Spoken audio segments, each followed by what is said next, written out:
the sleep mythbuster is in the experiential learning area. So it's a bit more focused on, or really plays into what the AAN has been working on, is addressing the wellness in you, right? Making sure that neurologists are focusing on self-care as well as the care of their patients.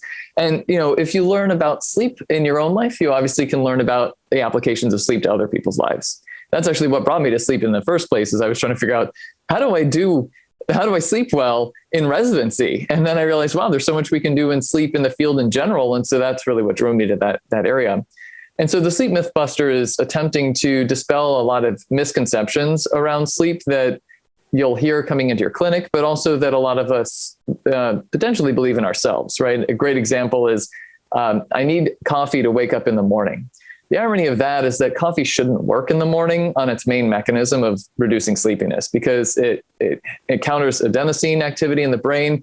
And adenosine is what accumulates over the course of a day and is reduced over the course of an adequate sleep. And so if caffeine is working in the morning, you either are not well slept, or you're just counteracting caffeine withdrawal, which is really what most people are really dealing with. Is after about a couple of weeks, you've recalibrated your caffeine thresholds. And so anytime you're drinking it, you're really just trying to replenish that deficit rather than actually using it for augmentation, so to speak, or reducing sleep drive.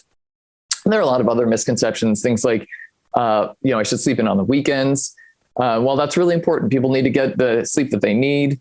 Sleeping in on the weekends can be detrimental. One, because your brain only has an ability to get a certain amount of extra sleep. And so most often when people curtail their sleep during the weekdays, they've reduced it so much that catching up on the weekend is actually a physical impossibility. One, but two, it then has repercussions for your next week, right? In essence, every time you sleep in, your body is then drifting to a later time zone. Basically, it's going west. And so then when you wake up on the day that you have to start the work week, whatever that is for you, it doesn't have to be a weekend in a week. When you actually have to get to work the next day, you actually have to then basically wake up in the Eastern time zone, so further east time zone. Generally, that drift is about 1.1 hours for people who sleep in on weekends.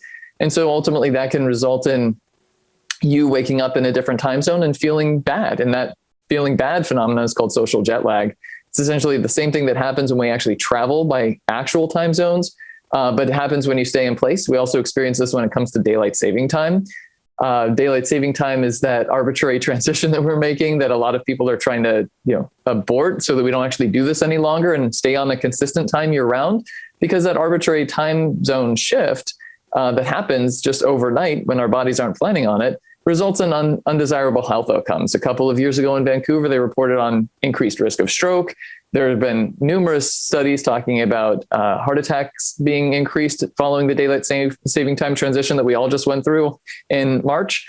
But it affects many other things: mood, traffic accidents, many other aspects of our health that are unnecessarily jolted to then deal with jet lag, even though we didn't sign up for it.